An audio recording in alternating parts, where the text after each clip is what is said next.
आज के मेडिटेशन से हम सभी अपनी बॉडी को रिलैक्स करने की कोशिश करेंगे। इसके लिए आप सीधे लेट जाएं और तकिया के नीचे से सीट के नीचे से तकिया हटा लें और आपका पेट जो है सो आसमान की तरफ हो, आपकी दोनों हथेली आसमान की तरफ हो। दोनों पैर के बीच में थोड़ा सा डिस्टेंस रखें। बिल्कुल पूरे शरीर को शांत छोड़ दें, पूरे शरीर को ढीला छोड़ दें। एक गहरी सांस लें, उसे छोड़ें, फिर एक गहरी सांस लें और उसे छोड़ें, फिर गहरी सांस लें और छोड़ें। हम सांसों को, जो हमारी सांसें छोटी हो जाती है जब हम सांसों पे ध्यान नहीं देते हैं, उस सांसों को गहरा करने की कोशिश करेंगे। जब हम सांस लेंगे तो ऑक्सीजन की बहुत अधिक से अधिक मात्रा जो होती है वो हमारे शरीर के अंदर, शरीर के पूरे अंग में जाती है। और जितनी ऑक्सीजन जितनी ज़्यादा मात्रा में हमारे शरीर के अंदर जाता है, वो शरीर के भीतर जा कर के जितने सारे नर्व होते हैं, जितने सारे नसें होती हैं, उस सब को रिलैक्स करता है। इस तरह से हम फिर गहरी सांस लेते हैं, फिर उसे छोड़ते हैं। हर सांस छोड़ने के साथ जितनी सारी हमारे शरीर के अंदर की नेगेटिविटी है, जितना सारा स्ट्रेस है, जितनी सारी थकान है, उन सभी को हम निकालने की कोशिश करेंगे। लेती हुई सांस के साथ हम पॉजिटिव एनर्जी लेंगे, छोड़ती हुई सांस के साथ हम नेगेटिव एनर्जी लेंगे, छोड़ेंगे। अब हमारा सांस जो है सो स्थिर हो गया है, थोड़ा सामान्य हो गया है। अब हम सबसे पहले अपने पैर की उंगलियों पे ध्यान देंगे। बहुत प्यार से अपनी आँखों को बंद करेंगे। उसके बाद अपने ध्यान को अपने हृदय की गति पर रखेंगे, उसे सुनने की प्रयास करेंगे। जितना शोर बाहर की दुनिया में है, वो शोर, उतना ही शोर हमारे अंदर भी है। बाहर की जो शोर होती है सभी को सुनाई देती है, और हमारे अंदर का शोर किसी को सुनाई नहीं देता। उसे हम भी कभी सुनने का प्रयास नहीं करते हैं। चलिए ध्यान को हम अपने पैर के अंगूठे पे ले चलते हैं।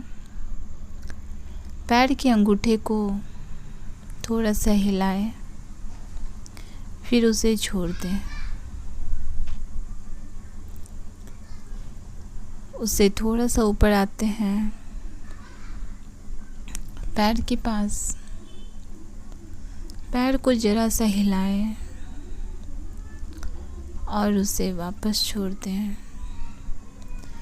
आप देख रहे होंगे जिस पैर को आपने दोनों पैर मतलब साथ में हिलाना है और दोनों पैर को साथ में छोड़ना है। आप देख रहे होंगे जिस चीज़ को आप हिला के छोड़ते हैं वो ऐसा अनुभव होता है जैसे आपके शरीर का हिस्सा ही नहीं, वो सो जाता है। थोड़ा सा हम ऊपर आते हैं घुटने के पास, जिसे नी कहते हैं। तब ज़रा सा ब्रेन को इशारा देना है कि उसे हिलाओ। बहुत तेज़ी से नहीं हिलाना है जो कि आपका ध्यान टूट जाए, तब हल्का सा, फिर उसे छोड़ देना है। हम थोड़ा सा ऊपर आते हैं थाइज के पास, थाइज को थोड़ा सा हिलाते हैं और उसे छोड़ देते हैं। इस तरह करके हमारा पैर पूरी तरह से सो चुका है। अब हमें ऐसा एहसास हो रहा है कि पैर हमारे शरीर का हिस्सा ही नहीं है, वो बिल्कुल शांत पड़ा है, बिल्कुल शांत पड़ा हुआ है। उसी तरह से हम अपने उंगलियों को हाथ पे आते हैं, हाथ की ओर देखते हैं, उंगलियों को हिलाते हैं और उसे वापस छोड़ देते हैं। इस तरह से हाथ के एल्बो को थोड़ा सा हिलाते हैं और वापस छोड़ देते हैं। थोड़ा सा और हम ऊपर आते हैं, अपने हाथ के कंधे के पास, बाजू के पास, उसे थोड़ा सा हिलाते हैं और वापस छोड़ देते हैं। आप बहुत ही ऐसा लग रहा होगा कि ऐसा लगता है कि हमारा हाथ और पैर हमसे अलग हो गया है, वो पूरी तरह से सो गया है और हाथ और पैर दोनों बहुत ही रिलैक्स की अवस्था में चला गया, बहुत आराम की अवस्था में चला गया।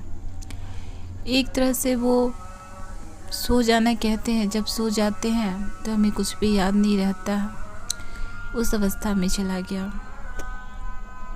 हम थोड़ा सा ऊपर पेट के पास आते हैं। पेट तो हमारा हिलेगा नहीं, लेकिन हमारे दिमाग को बोलना है कि पेट हिला और फिर से वापस छोड़ दो। ज़रा सा कंपन हुआ और वापस छोड़ दो। इस तरह से हम अपने सीने के पास आते हैं, उसे थोड़ा सा हिलाते हैं और वापस छोड़ देते हैं। हम थोड़ा सा और ऊपर आते हैं, कंधे को हिलाते हैं और वापस छोड़ देते हैं।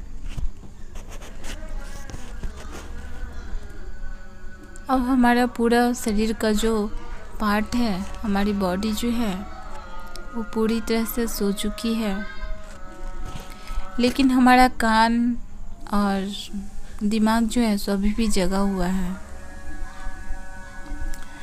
हम अपने दिमाग को होश में रखेंगे, जगे हुए रखेंगे और अपने कानों को अंदर की आवाज़, हमारे शरीर के भीतर की जो आवाज़ें हैं, बहुत सारी आवाज़ें हैं, हम उसे सुनने का प्रयास करेंगे।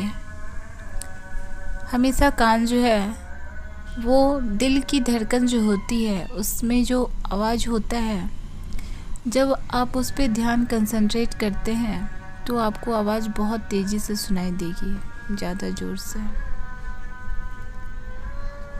और नहीं सुनाई दे रही है तो आप ज़रा सा ध्यान करो, आपको झींगुर की आवाज़ सुनाई देगी। ऐसा लगेगा कि आसपास में झींगुर बज रहा हो, बोल रहा हो। अगर सुनाई दे रही है तो सुनो, अगर नहीं दे रही है तो कोई बात नहीं है। हम अपने ब्रेन में आते हैं, मस्तिष्क पे आते हैं। वहाँ पे हम गौर करते हैं कि बहुत सारी बातें का समुद्र की तरह, जैसे समुद्र में लहर उठती है और गिर जाती है, उसी तरह हमारे दिमाग में बहुत सारी बातें का लहर उठ रहा है और गिर रहा है। बहुत सारी बातें जिसको मैंने अपना अहम बना के रखा है। बहुत सारी ऐसी बातें हैं जिसे हम सोचे हैं कि अपने आसपास एक ऐसा दीवार खड़ी कर रखे हैं कि वही अब हमारी पहचान हो गई है। अगर हम उस पहचान को तोड़ दिए तो लगेगा ऐसा कि मेरा जीवन ही खत्म हो गया। आप थोड़ी देर के लिए सोचो कि आपने जो दीवार खड़ी की है, अपने आसपास चारों तरफ दीवार जो खड़ी की है, वो किसने खड़ा किया है?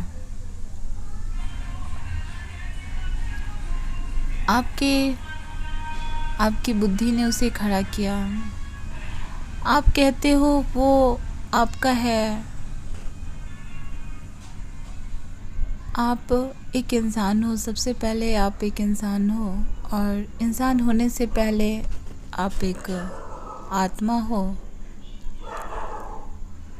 जब हम आत्मा की बात करते हैं तो आत्मा सिर्फ आपको देख रहा होता है, वो आपके सुख दुख का, जन्म मरण का भागी नहीं होता।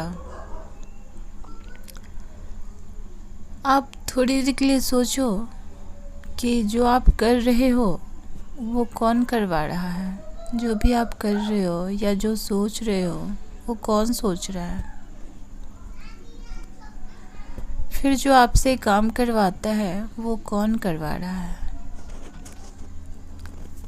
फिर आप सोचो कि अभी जो मैं बोल रही हूँ और आप जो सुन रहे हो, ये सुन कौन कर रहा है। थोड़ा देर के लिए सोचो कि कौन सुन रहा है। आपका शरीर तो पूरी तरह से सो चुका है, रिलैक्स की अवस्था में चला गया है, फिर सुन कौन रहा है। आप बोलोगे कि मेरा कान सुन रहा है, लेकिन नहीं, आपका कान तो बस एक यंत्र है। फिर सुन कौन रहा है।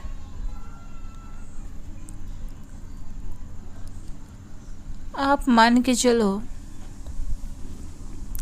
मानते हैं, एक छोटा सा एक उदाहरण लेते हैं कि हम एक लड़का हैं और हम अच्छे संस्कारों में पले बढ़े हैं और हमें किसी लड़की से प्यार हो गया और हमारा परिवार कह रहा है कि तुम मुझसे शादी मत करो, और हमारा मन जो है उसके लिए बेचैन हो रहा है इतना ज़्यादा कि हम उसके बगैर जी नहीं सकते हैं। लेकिन हमारे पास समस्या ये है, चारों तरफ दीवारें खड़ी हैं कि हम एक संस्कारी हैं।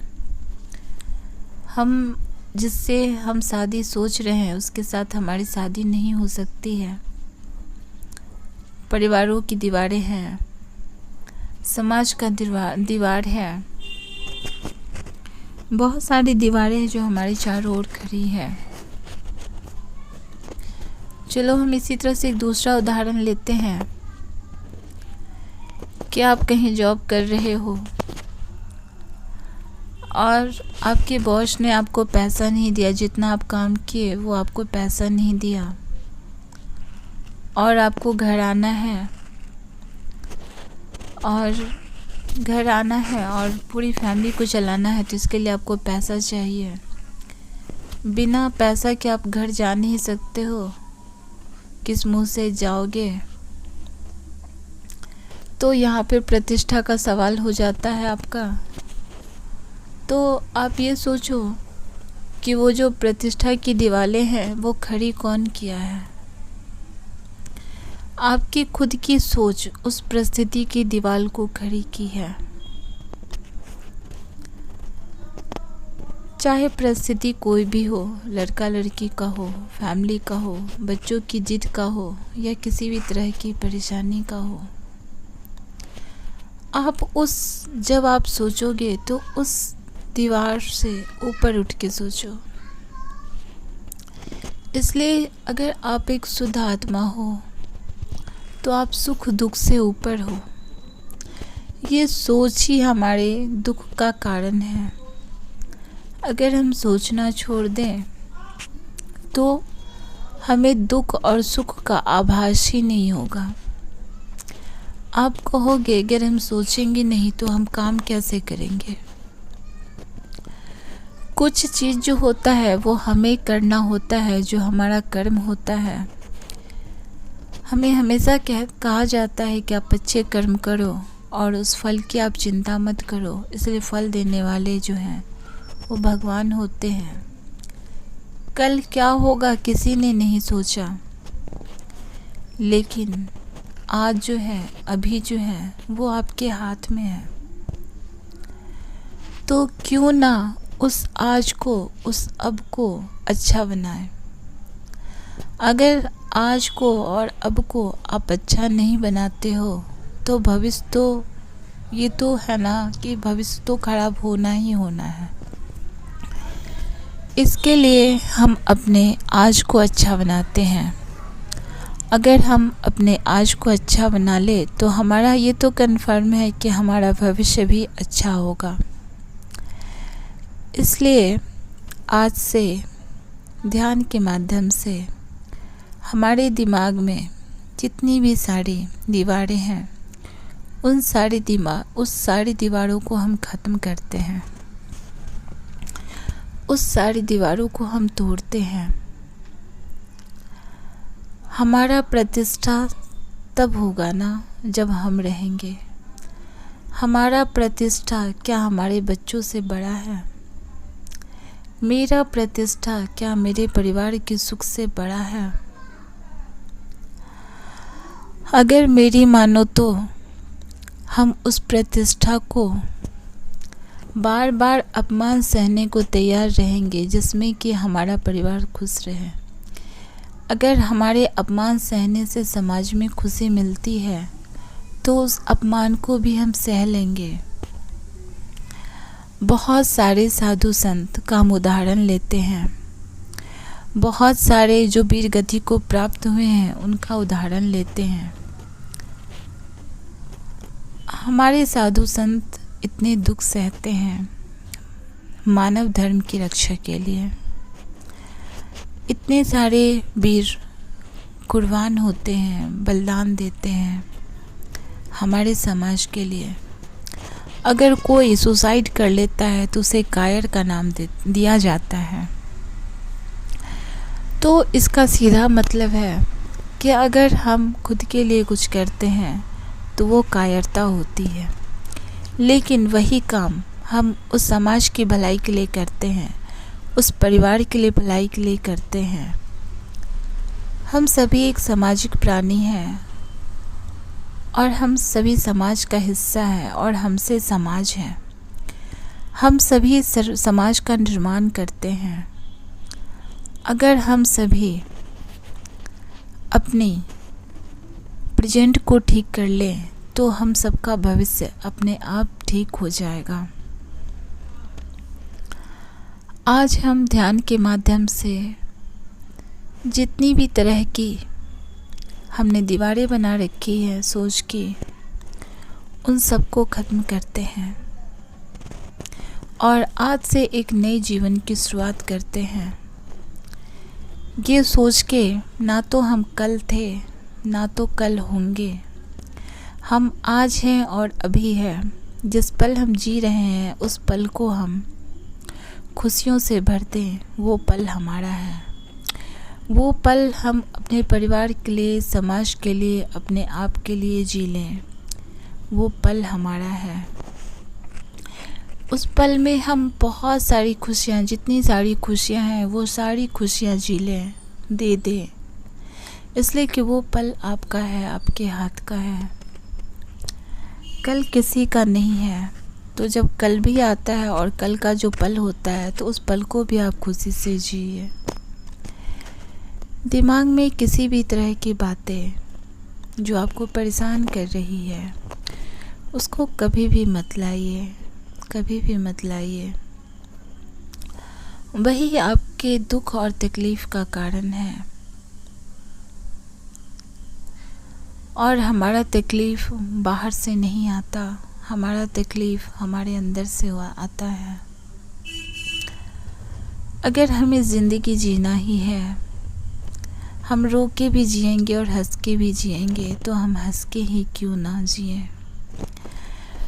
जो हमारे पास है उन सब को स्वीकार करके क्यों न जिए। हम इस तरह से करने से हम समाज को एक दिशा देंगे, एक आने वाले जनरेशन को एक नया दिशा देंगे। आप बस सुबह उठो तो कम से कम रोज़ प्रणाम करो, भगवान को थैंक्स बोलो, यूनिवर्स को थैंक्स बोलो और बोलो कि आपने मुझे जीवन दे करके और आज जो मैं सुबह उठी या उठा हूँ, आज मैंने सूरज देखा और सूरज की किरण को देखा, इसके लिए आपका बहुत बहुत धन्यवाद। अपने दोनों हाथों को ऊपर करके उठाओ और उस ब्रह्मांड को बोलो, बहुत बहुत धन्यवाद जो आपने मुझे थाम रखा है। आपने मुझे आज फिर एक नया जीवन दिया है, एक जीवन दे दिया जीने के लिए, इसलिए आपका बहुत बहुत धन्यवाद। आपने मुझे आज एक और मौका दिया, इसके लिए आपका बहुत बहुत धन्यवाद।